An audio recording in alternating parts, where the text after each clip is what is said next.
سورۃ الانعام کا آغاز ہے اور یہ 7ویں پارے کا 7واں رکوع ہے۔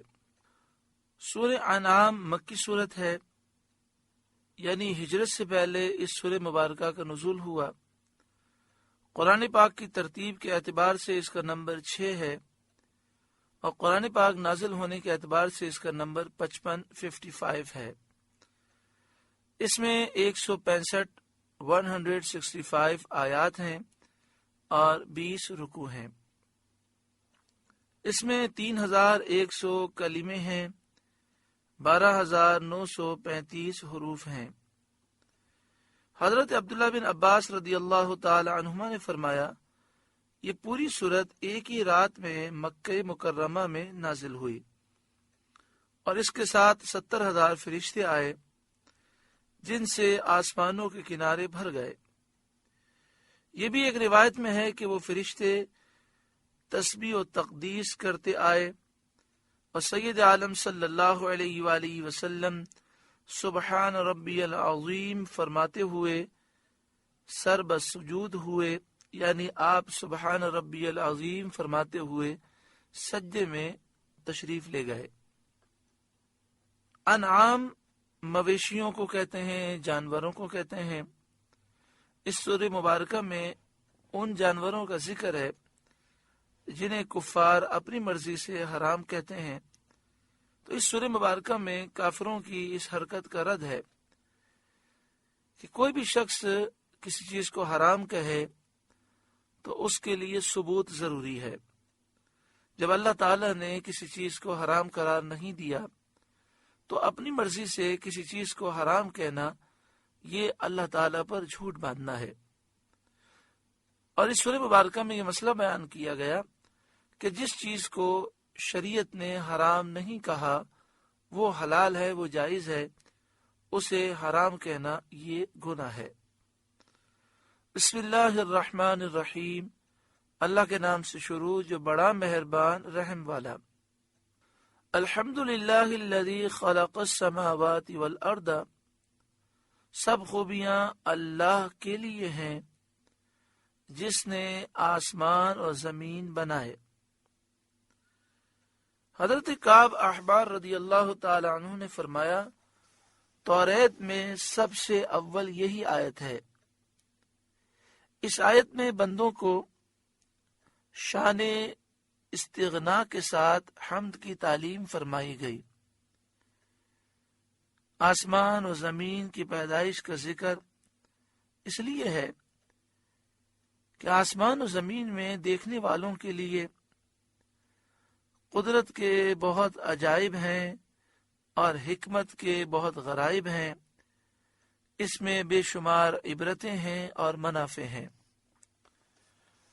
وَجَعَلَ الظُّلُمَاتِ وَالنُّورِ، اور اندھیریاں اور روشنی پیدا کی، یعنی ہر ایک اندھیری اور روشنی، چاہے وہ رات کی اندھیری ہو، کفر کی اندھیری ہو، جہالت کی اندھیری ہو یا جہنم کی ہو، اور اسی طرح روشنی چاہے وہ دن کی ہو، ایمان کی روشنی ہو، ہدایت کی روشنی ہو، علم کی روشنی ہو، جنت کی روشنی ہو، سب کو بنانے والا اللہ رب العالمین ہے۔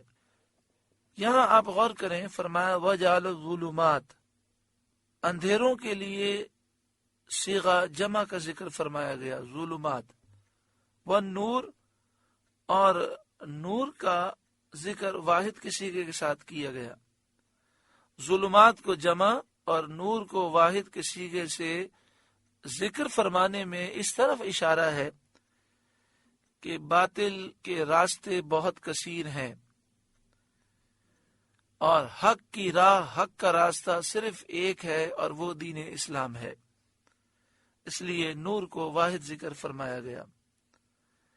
ثم الذین کفروا بربہم یعدلون، اس کے باوجود کافر لوگ اپنے رب کے برابر ٹھہراتے ہیں، باوجود ایسے دلائل پر مطلع ہونے اور قدرت کے ایسے نشانات دیکھنے کے باوجود کافر لوگ اپنے رب کے برابر دوسروں کو ٹھہراتے ہیں، یہاں تک کہ پتھروں کو پوجتے ہیں، باوجود اس کے کہ وہ اس بات کا اقرار کرتے ہیں کہ آسمانوں و زمین کا پیدا کرنے والا اللہ ہے۔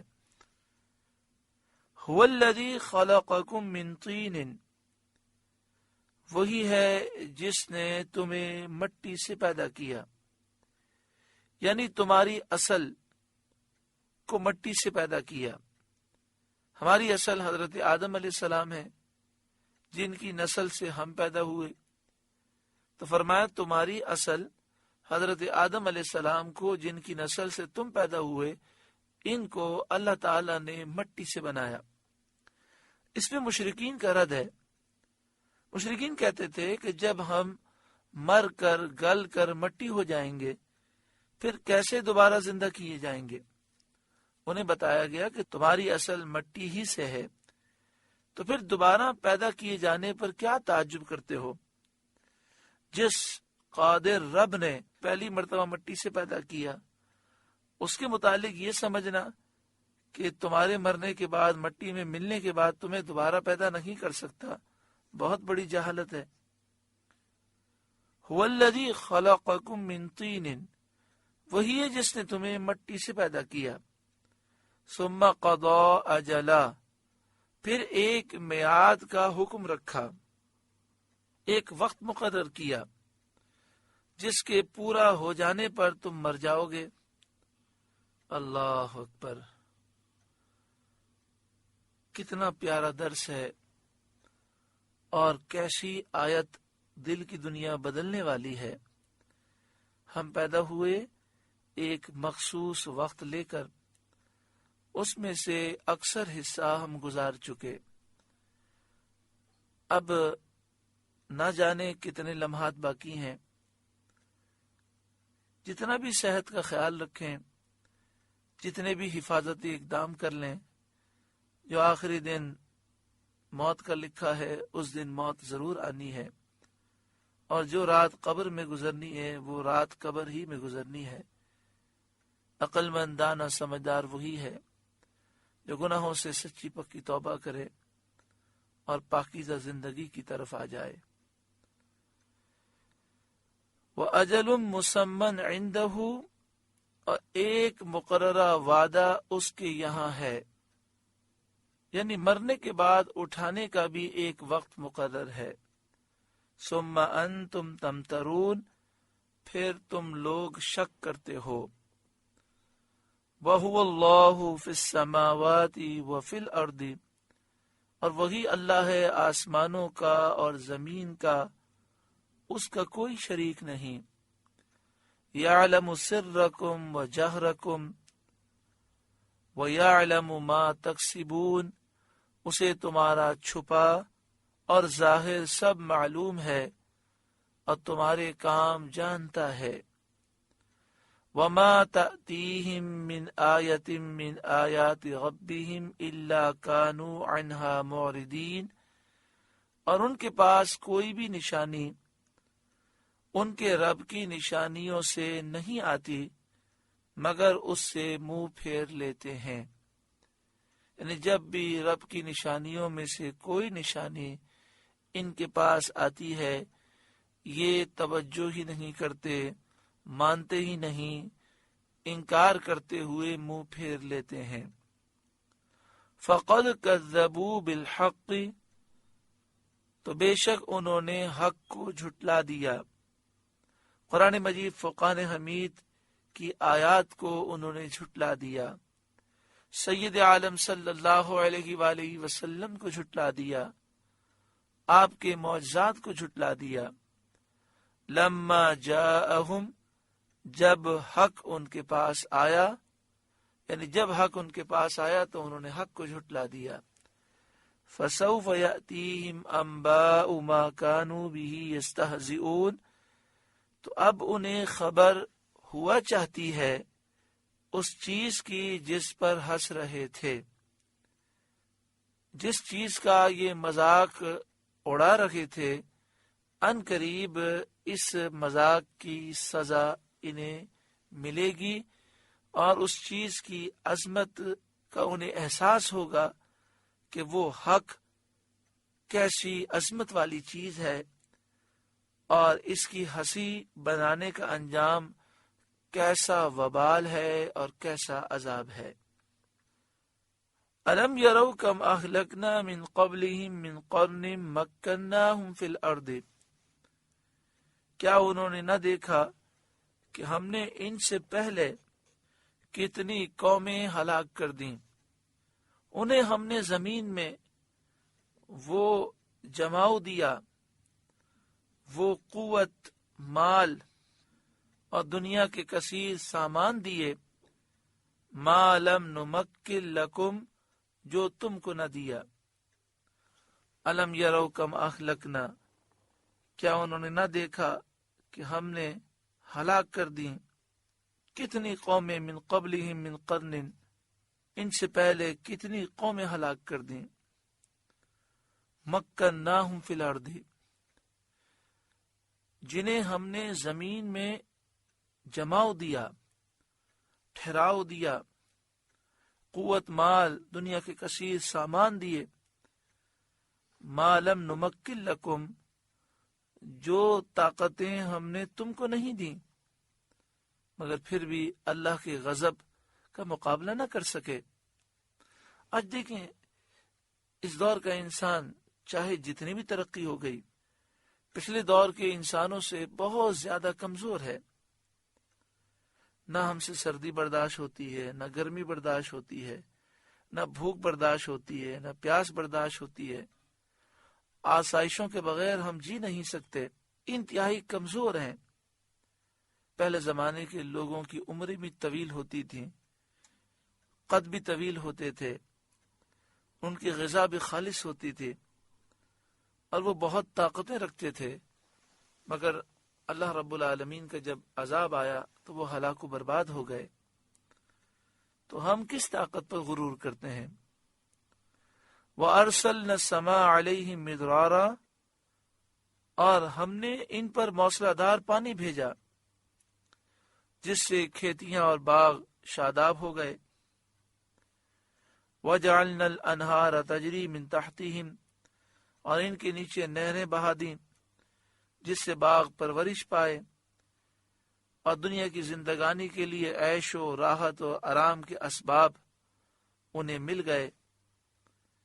فَأَهْلَكْنَاهُمْ بِذُنُوبِهِمْ، انہیں ہم نے ان کے گناہوں کے سبب ہلاک کیا۔ اس جملے پر ہم غور کریں، فَأَهْلَكْنَاهُمْ بِذُنُوبِهِمْ، ہم نے ان کے گناہوں کے سبب ہلاک کیا۔ گناہ ہوتا ہے، گناہ انسان کو نقصان دیتا ہے، گناہ کی اپنی نحوستیں ہوتی ہیں۔ جو شخص گناہ کرے اور وہ دعویٰ کرے کہ میں نے حقیقی سکون پا لیا، تو دو باتوں میں سے ایک بات ہے، یا تو وہ جھوٹ بول رہا ہے یا وہ اپنے حساب سے صحیح کہہ رہا ہے، لیکن اسے پتہ ہی نہیں ہے کہ حقیقی سکون کیا ہوتا ہے، کبھی حقیقی سکون اس نے دیکھا ہی نہیں ہے۔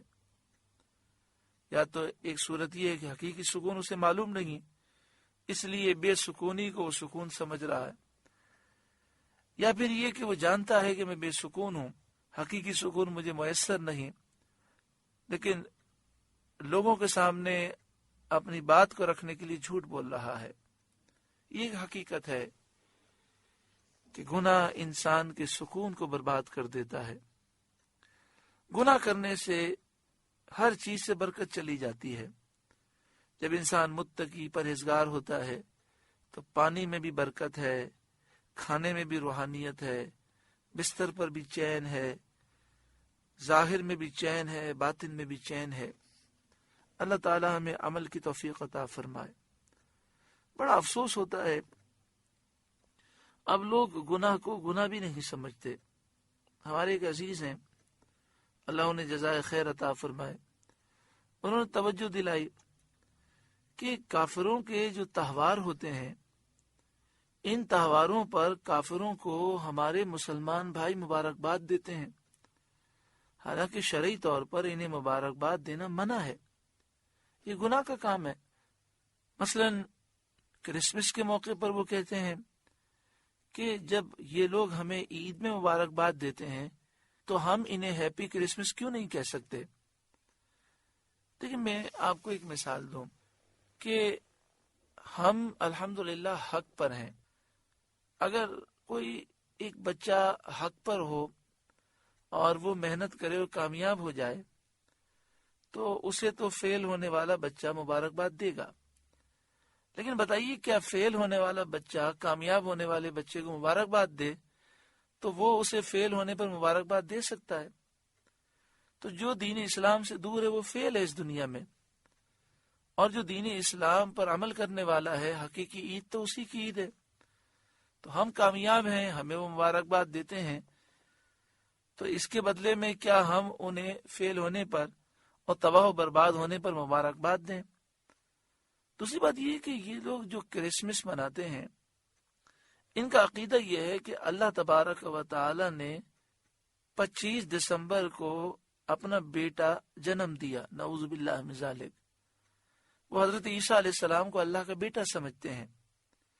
ہیپی کرسمس کے وہ معنی یہ لیتے ہیں کہ اللہ نے بیٹا جنم دیا. تو نعوذ باللہ من ذالک ہم انہیں مبارکباد کیسے دے سکتے ہیں؟ اور پھر بعض نادان تو ان کے ساتھ جا کر کرسمس مناتے ہیں، کیک کاٹتے ہیں اور ان کے تہوار میں شریک ہوتے ہیں. یہ بات یاد رکھیں کہ یہ ان کا مذہبی تہوار ہے، اور کافروں کے مذہبی تہوار میں شریک ہونا یہ گناہ ہے، بلکہ یہ تو ایمان کے ضائع ہونے کا ایک سبب ہو سکتا ہے. بعض صورتیں ایسی ہیں جس سے ایمان برباد ہو جاتا ہے. میں آپ کو ایک مثال دوں. مثلا کوئی شخص وہ سلیب پہن لیتا ہے اور کہتا ہے کہ چونکہ عیسائی اس دن سلیب پہن رہے ہیں تو چلو میں بھی پہن لیتا ہوں. اس کی کوئی نیت نہیں ہے، لیکن فقہاء نے لکھا سلیب پہنتے ہی وہ کافر ہو جائے گا. اسی طرح بت کو سجدہ کرنا یہ ہندوؤں کا ایک مذہبی شعار ہے. اگر مسلمان بت کے سامنے سجدہ کر لے چاہے اس کی نیت نہ ہو تب بھی کافر ہو جائے گا، مشرک ہو جائے گا. تو اس لیے خدا را ان چیزوں کو سمجھیں اور یہ نہ سمجھیں کہ یہ دقیانوسی باتیں ہیں، بلکہ یہ قرآن و حدیث کی باتیں ہیں. نبی اکرم صلی اللہ علیہ وآلہ وسلم اور صحابہ کرام نے کبھی اس طرح عیسائیوں کو مبارکباد نہیں دی. اور پھر بڑے افسوس کی بات ہے کہ کرسمس آنے سے پہلے ہمارے مسلمان بھائی دکانوں پر سیل لگاتے ہیں، 50% اور 60% رعایت پر چیزیں بیچتے ہیں. حالانکہ ایسے موقع پر ہمیں ان کے تہوار میں حصہ لینا منع ہے. تو ایسے دکاندار جو یہ کرتے ہیں وہ اس سے باز آئیں، اور جس دکان پر اس طرح سیل لگی ہوئی ہو اور ہیپی کرسمس اور اس طرح کی چیزیں لکھی ہوئی ہوں تو وہاں سے چیزیں خریدنی بھی نہیں چاہیے تاکہ ان کی حوصلہ شکنی ہو. یہ ہمارا جو میڈیا ہے پاکستان کا اور جو مختلف چینل ہیں یہ یہود و نصارہ اور دشمنان اسلام سے پیسے لیتے ہیں اور ایسے تہوار کو پروان چڑھانے کی کوشش کرتے ہیں اور پاکستان کا اسلامی شعار اور اسلامی تشخص وہ مسخ کرنا چاہتے ہیں. دعا فرمائے اللہ تعالیٰ یہود و نصارہ کو اور جو ان کے پٹھوں ہیں اللہ انہیں ذلیل و رسوا فرمائے، اور مسلمانوں کو اسلام سے سچی محبت عطا فرمائے اور ہمیں مکمل اسلام میں داخل ہونے کی توفیق عطا فرمائے. فَأَهْلَكْنَاهُمْ بِذُنُوبِهِمْ انہیں ہم نے ان کے گناہوں کے سبب ہلاک کیا. وَأَنشَأْنَا مِن بَعْدِهِمْ قَرْنًا آخَرِينَ اور ان کے بعد اور دوسری قومیں ہم نے پیدا کی اور دوسرے قرن والوں کو ان کا جانشین کیا. مراد یہ ہے کہ گزری ہوئی امتوں کے حال سے عبرت و نصیحت حاصل کرنا چاہیے کہ وہ لوگ باوجود قوت کے، دولت کے، مال کی کثرت اور بال بچوں کی کثرت کے باوجود جب انہوں نے کفر کیا، سرکشی کی، تو اس وجہ سے وہ ہلاک کر دیے گئے اور کوئی چیز انہیں کام نہ آئی. تو چاہیے کہ ان کے حال سے عبرت حاصل کر کے خواب غفلت سے بیدار ہوں. کیونکہ ایک نہ ایک دن ہمیں بھی جانا ہے، ہماری جگہ دوسرے لوگ لے لیں گے۔ وَلَوْ نَزَّلْنَا عَلَيْكَ كِتَابًا فِي قِرْطَاسٍ فَلَمَسُوهُ بِأَيْدِيهِمْ، اور اگر ہم تم پر کاغذ میں کچھ لکھا ہوا اتارتے کہ وہ اسے اپنے ہاتھوں سے چھوتے، لَقَالَ الَّذِينَ كَفَرُوا إِنْ هَذَا إِلَّا سِحْرٌ مُبِينٌ، جب بھی کافر کہتے یہ نہیں مگر کھلا جادو، یعنی یہ صرف اور صرف کھلا جادو ہے۔ اس آیت کا شان نزول یہ ہے کہ یہ آیت نضر بن حارث، عبداللہ بن امیہ اور نوفل بن خویلد کے بارے میں نازل ہوئی، جنہوں نے کہا تھا محمد صلی اللہ علیہ وسلم پر ہم ہرگز ایمان نہ لائیں گے جب تک کہ یہ ہمارے پاس اللہ کی طرف سے ایسی کتاب نہ لائیں جس کے ساتھ 4 فرشتے ہوں اور وہ گواہی دیں کہ یہ اللہ کی کتاب ہے، اور آپ کے بارے میں گواہی دیں کہ آپ اللہ کے رسول ہیں۔ اس پر یہ آیت کریمہ نازل ہوئی اور بتایا گیا کہ یہ سب ہیلے بہانے ہیں، انہیں ایمان نہیں لانا، اس لیے ہیلے بہانے بنا رہے ہیں۔ اگر کاغذ پر لکھی ہوئی کتاب اتار دی جاتی اور وہ اسے اپنے ہاتھوں سے چھو کر اور ٹٹول کر دیکھ بھی لیتے، اور یہ کہنے کا موقع بھی نہ ہوتا کہ نظر بندی کر دی گئی تھی، کتاب اترتی نظر آتی، پھر وہ اس کتاب کو چھو کر ٹٹول کر یقین کر لیتے کہ یہ کتاب نازل ہوئی ہے، ساتھ میں فرشتے بھی نازل ہو جاتے جو گواہی دیتے، پھر بھی یہ ایمان نہ لاتے اور کہتے یہ تو جادو ہے۔ جس طرح انہوں نے شق القمر کو جادو بتایا، نبی اکرم صلی اللہ علیہ وآلہ وسلم نے چاند کے 2 ٹکڑے فرما دیے، پھر بھی کہتے رہے کہ یہ تو جادو ہے، اور اس معجزے کو دیکھ کر بھی ایمان نہ لائے۔ اس طرح اس پر بھی وہ ایمان نہ لاتے، کیونکہ جو انسان عنادن انکار کرتا ہے، بغض اور عناد اور دشمنی کی وجہ سے انکار کرتا ہے، ضد کی وجہ سے، اسے نشانیاں دیکھنے سے اور معجزات دیکھنے سے کوئی فائدہ حاصل نہیں ہوتا۔ وقالوا، اور وہ بولے، لولا انزل علیہ ملک، ان پر کوئی فرشتہ کیوں نہ اتارا گیا۔ مشرکین نے کہا کہ سید عالم صلی اللہ علیہ وآلہ وسلم پر کوئی فرشتہ کیوں نہ اتارا گیا۔ وَلَوْ أَنزَلْنَا مَلَكًا، اور اگر ہم فرشتہ اتارتے اور یہ فرشتہ دیکھ کر بھی ایمان نہ لاتے، لَقُضِيَ الْأَمْرُ، تو کام تمام ہو گیا ہوتا، یعنی عذاب واجب ہو جاتا۔ اور یہ سنت الہیہ ہے کہ جب کفار کوئی نشانی طلب کریں اور اس کے بعد بھی ایمان نہ لائیں تو عذاب واجب ہو جاتا ہے اور وہ ہلاک کر دیے جاتے ہیں۔ ثم لا ينظرون، پھر انہیں مہلت نہ دی جاتی، ایک لمحے کی بھی مہلت نہ ملتی، اور عذاب مؤخر نہ کیا جاتا۔ تو فرشتے کا اتارنا جس کو وہ طلب کرتے ہیں انہیں کیا فائدہ دیتا؟ یعنی یہ کہہ رہے ہیں کہ فرشتے آ جائیں تو ہم ایمان لائیں، جیسے ہی فرشتہ آتا اور یہ انکار کر دیتے، ایمان نہ لاتے، تو فوراً اللہ کا عذاب آ جاتا اور یہ ہلاک ہو جاتے۔ تو فرشتے اترنے کا جو مطالبہ کر رہے ہیں اس سے انہیں کیا فائدہ حاصل ہوتا؟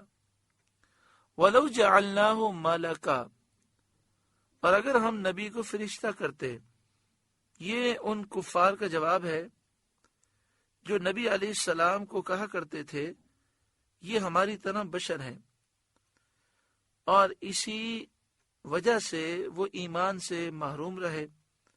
انہیں انسانوں میں سے رسول مبعوث فرمانے کی حکمت بتائی جاتی ہے کہ انسانوں کو رسول کیوں بنایا گیا، کیونکہ ان کے منتفع ہونے اور تعلیم نبی سے فیض اٹھانے کی یہی صورت ہے کہ نبی صورت بشری میں جلوہ گر ہو۔ فائدہ اسی وقت لوگ اٹھا سکتے ہیں کہ نبی انسانی صورت میں تشریف لائیں، کیونکہ فرشتے کو اس کی اصلی صورت میں دیکھنے کی تو یہ لوگ تاب نہیں لا سکتے، دیکھتے ہی ہیبت سے بے ہوش ہو جاتے۔ فرشتے کو اگر اصلی صورت میں بھیج دیا جاتا تو یہ لوگ دیکھ نہ سکتے، یا تو دیکھتے ہی ہیبت سے بے ہوش ہو جاتے یا مر جاتے۔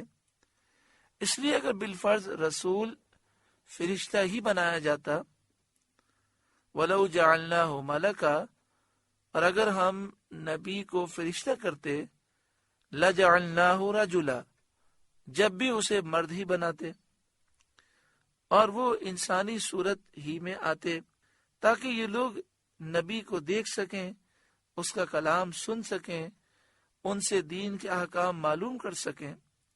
لیکن اگر فرشتہ بشری صورت میں آتا تو انہیں پھر وہی کہنے کا موقع رہتا کہ یہ بشر ہے، تو فرشتے کو نبی بنانے کا کیا فائدہ ہوتا؟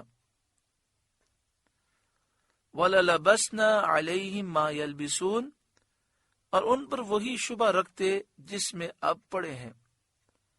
خلاصہ کلام یہ ہوا کہ یہ فرشتے کو اصلی حالت میں دیکھ نہیں سکتے۔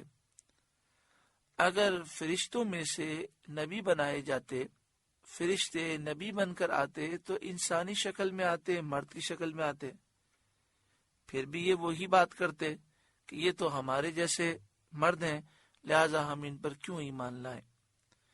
وَلَقَدِ اسْتُهْزِئَ بِرُسُلٍ مِّن قَبْلِكَ، اور ضرور محبوب آپ سے پہلے رسولوں کے ساتھ بھی ٹھٹا کیا گیا۔ فَحَاقَ بِالَّذِينَ سَخِرُوا مِنْهُمْ مَا كَانُوا بِهِ يَسْتَهْزِئُونَ، تو وہ جو ان سے ہنستے تھے ان کی ہنسی انہی کو لے بیٹھی، یعنی وہ لوگ عذاب میں مبتلا ہوئے۔ اس میں نبی اکرم صلی اللہ علیہ وآلہ وسلم کی تسکین خاطر ہے کہ آپ رنجیدہ نہ ہوں۔ پہلے انبیاء کے ساتھ بھی کافروں کا یہی طریقہ رہا ہے، اور اس کا وبال ان کفار کو اٹھانا پڑا ہے۔ اس میں مشرکین کو تنبیہ بھی ہے کہ پچھلی امتوں کے حال سے عبرت حاصل کریں اور انبیاء کا ادب کریں تاکہ پہلوں کی طرح تم بھی برباد نہ ہو جاؤ۔ تو یہاں فرمایا فَحَاقَ بِالَّذِينَ سَخِرُوا مِنْهُمْ مَا كَانُوا بِهِ يَسْتَهْزِئُونَ، جس عذاب کا وہ مذاق اڑاتے تھے اسی عذاب نے انہیں گھیر لیا، تو وہ جو ان سے ہنستے تھے ان کی ہنسی انہی کو لے بیٹھی، اس ہنسنے نے ہی انہیں تباہ و برباد کر دیا۔ جب ہم کافروں کے احوال سنتے ہیں تو دل میں یہ خیال آتا ہے کہ واقعی یہ کافر بڑے نادان تھے، اگر یہ حضور پر ایمان لے آتے تو دنیا بھی سنور جاتی اور آخرت بھی سنور جاتی۔ کفر اختیار کرنے کی وجہ سے وہ تباہ و برباد ہوئے۔ لیکن تھوڑا سا ہم آج ہمارے معاشرے پر غور کریں تو ہم اللہ کا شکر ہے مسلمان ہیں، لیکن بہت سے مسلمان دنیا کی محبت میں مبتلا ہو کر، معاشرے کی وجہ سے، رشتہ داروں دوستوں کی وجہ سے، اپنے آفس کے ماحول کی وجہ سے وہ گناہوں کی طرف جا رہے ہیں اور بعض کفر کی طرف جا رہے ہیں۔ واقعی یہ کافر واقعی بہت نادان تھے، لیکن ہمیں غور کرنا چاہیے، کیا ہم بھی کہیں نادانی میں مبتلا تو نہیں ہیں؟ روزانہ ایک دن ہماری زندگی سے کم ہو جاتا ہے، لیکن وہ ایک دن ہمارا گزر جاتا ہے، قبر و آخرت کی تو ہم کوئی تیاری نہیں کرتے۔ اللہ تعالی ہمیں اپنی زندگی کی قدر نصیب فرمائے، اور جس طرح صحابہ کرام اور اولیاء نے، اہل بیت اطہار نے درست فیصلہ کیا اور اپنا سب کچھ نبی اکرم صلی اللہ علیہ وآلہ وسلم کے نام پر اور آپ کے فرمان پر قربان کر دیا، ہمیں بھی اللہ تعالی انہی کے نقش قدم پر چلنے کی توفیق عطا فرمائے۔ آپ سے گزارش ہے کہ قرآن کے اس پیغام کو آگے پہنچا کر ثواب جاریہ حاصل کریں۔